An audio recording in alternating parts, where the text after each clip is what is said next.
Nagpaliwanag ang ilang punerarya na sinita dahil umano sa mga paglabag ng inspeksyonin ng Quezon City Health Office. Git nila, malinis ang kanilang punerarya. At nakatutok si Katrina Son. Binalikan ng GMA News sa mga punerarya na biglaang ininspeksyon ng Quezon City Health Office noong Martes na kinakitaan umano ng ilang paglabag. Una narito ay ang 5 Estrellas Memorial Chapels Inc. kung saan nakita umano ang baldeng may formalin at dugo, gayon din ang fetus na nasa garapon.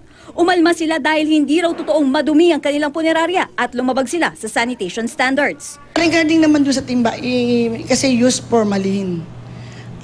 It so happen na hindi na itapon agad ng aking morguero, embalmer, at bigla silang dumating, nakita lang nila yon. Pero formalin lang naman yun. Ang nakita naman daw na fetus na nasa garapon ay nakababad naman daw sa formalin. Hinihintay daw kasi nila ang permit na magmumula sa city government para mapalibing na ito. Mahigit 60 taon na raw ang kanilang negosyo at sinisikap daw nila na maging maayos ang kanilang serbisyo. Gayon din ang kanilang pamamalakad. Ipinakita din niya ang drainage system nila at ang morgue nila. Aircon din daw ito at malinis at walang masangsang na amoy. Lahat din ng mga tao nila na nag-e-embalsamo ay nakasuot ng personal protective equipment o PPE. Kasama na dyan ng head cap, mask, gloves, goggles, gown at boots. May business permit din daw sila at di totoong may closure order. Kasalukuyang inaayos daw nila ngayon ang kanilang sanitary permit.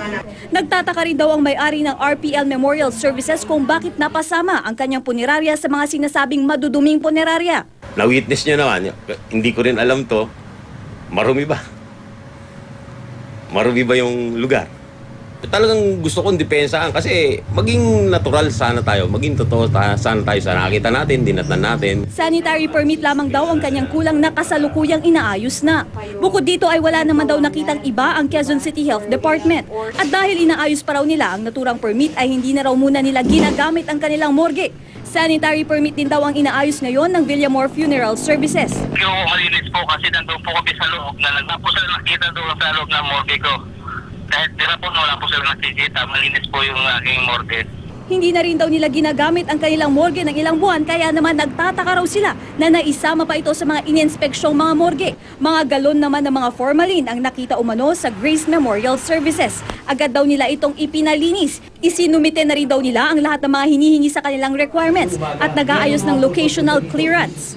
For compliance kami, hindi pa pwede yung kung ano gusto namin. Kung anong gusto nila, yun ang gagawin namin. Samantala, una nang sinabi ng Urban Funeral Services kung saan may nakitang kaldero na may laman loob ng tao na sumusunod sila sa sanitation requirements at may mga permit din daw sila. Katrina Son, nakatutok, 24 oras.